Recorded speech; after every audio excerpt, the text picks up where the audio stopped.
अभियानाबद्दल झालं, गळचपीचा विषय तुम्ही काढला आहे.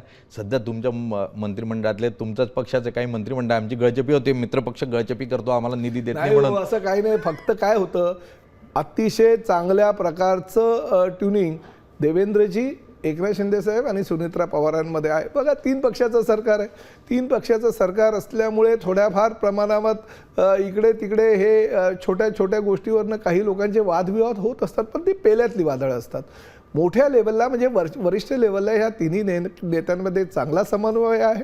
एका दुसऱ्या बाबतीत जरी काही विचारांची देवाणघेवाण किंवा काही गोष्टी जरी घडत असेल तरी राज्याच्या दृष्टीनं आणि प्रामुख्यानं मी तर स्पष्टपणे म्हणेल की MMR क्षेत्रातील इन्फ्रास्ट्रक्चरच्या दृष्टिकोनातनं ज्या पद्धतीनं देवेंद्रजी आणि एकनाथ शिंदे साहेब हाताला हात धरून काम करतायत, खरोखर मी सांगतो त्यांच्या कार्यकाळामध्ये एवढी ही विकास या MMR क्षेत्राचा होईल ना, पुढल्या भविष्यामध्ये येणारी पिढी यांच्या दोघांचं नाव हे घेतच राहणार. पण ते तुमचे विरोधक आरोप करतात की सगळ्या जमिनी तुम्ही देऊन टाकताय, मैदानं देऊन टाकताय, तुम्ही सगळ्या महत्त्वाचे कॉन्ट्रॅक्ट त्यांनाच देतायत. म्हणजे कोणाला ते तुम्हाला माहिती आहे, अदानींना देतायत किंवा कोणाला. मी तुम्हाला सांगतो, बघा 25 वर्षे मुंबई महापालिकेमध्ये तुमची सत्ता होती ना, मुंबईमध्ये एवढ्या मोठ्या प्रमाणात तुमची सत्ता होती, राज्यामध्ये पण काही वर्ष तुमची सत्ता होती.